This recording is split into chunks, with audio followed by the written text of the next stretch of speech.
Je vous présente le contexte de l'artificialisation, notamment en France, le contexte et ses enjeux. Alors, le suivi de l'artificialisation, c'est quelque chose qui intéresse l'UMR Tethys depuis une quinzaine d'années, à travers des travaux qui ont porté précédemment sur la région Languedoc-Roussillon. Nous avions produit des cartographies de l'artificialisation et des cartographies également de qualité des sols. Donc c'était parti d'un constat de la DRAF Languedoc-Roussillon qui s'inquiétait simplement de la consommation d'espace qui était banalisée à l'échelle locale et régionale, qui portait sur les espaces naturels et agricoles sans qu'il y ait une préoccupation majeure par rapport à ces territoires. Le constat était qu'il y avait un manque d'outils adaptés pour objectiver cette consommation et que les outils existants n'étaient pas adaptés. C'est-à-dire qu'on retrouve ici un tableau qui va nous présenter les différents outils à disposition. Donc on va parler d'outils type enquête Territuiluca, d'outils cartographiques type Corinne Landcover, de fichiers fonciers du cadastre. Et en fait, toutes ces données vont nous renseigner en nous indiquant des valeurs qui vont varier du simple au triple en termes de consommation annuelle d'espace artificialisé. Donc, le besoin pour la DRAF était d'avoir quelque chose qui soit beaucoup plus adapté au contexte et qui permette d'objectiver vraiment cette consommation d'espace. Alors, à l'échelle Occitanie, puisque maintenant c'est la région Occitanie, nous sommes dans un contexte de très fort développement démographique, puisque nous accueillons plus de 50 000 nouveaux habitants par an depuis ces dernières années, que cet accueil va porter principalement sur du bâti, de la réalisation d'infrastructures, d'équipements pour pouvoir accueillir tous ces nouveaux arrivants. Mais inversement, il faut arriver à maintenir et à respecter un équilibre du territoire, et notamment par rapport à la dimension agricole de notre territoire. Alors quelques rappels issus du site de la région Occitanie, simplement pour nous indiquer que la région Occitanie, c'est le premier vignoble mondial en termes de superficie pour les vins d'origine.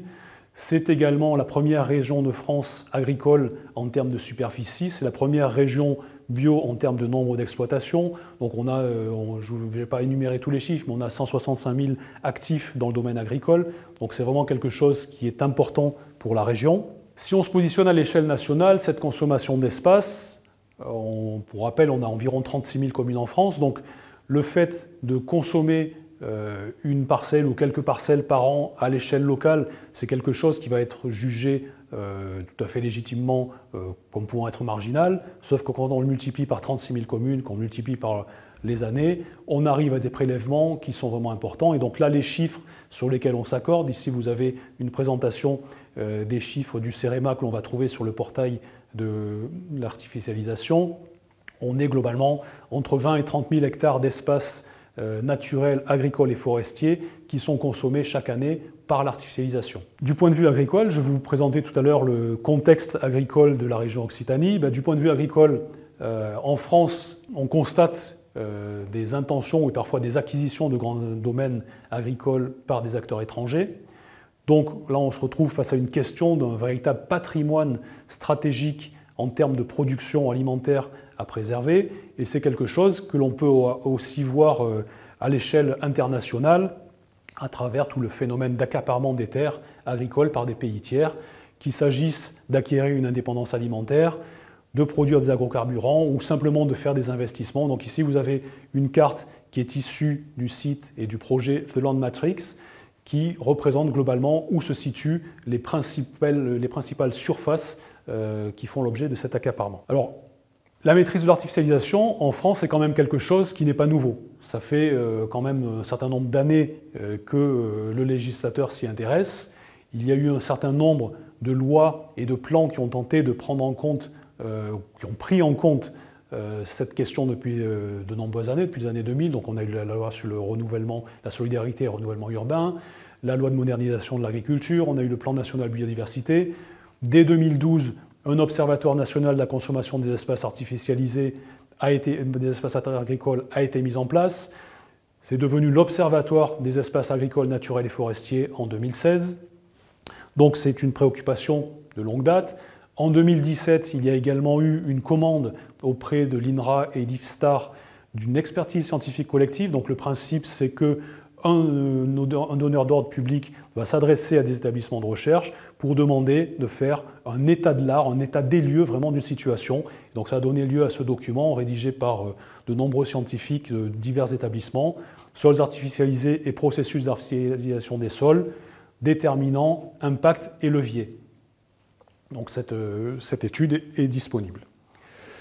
Enfin, dernier élément, cet été, en 2021, la loi Climat et Résilience, qui a, parmi les points qui vont nous intéresser plus particulièrement, on peut noter que cette loi a enfin permis de donner une définition claire de la notion d'artificialisation.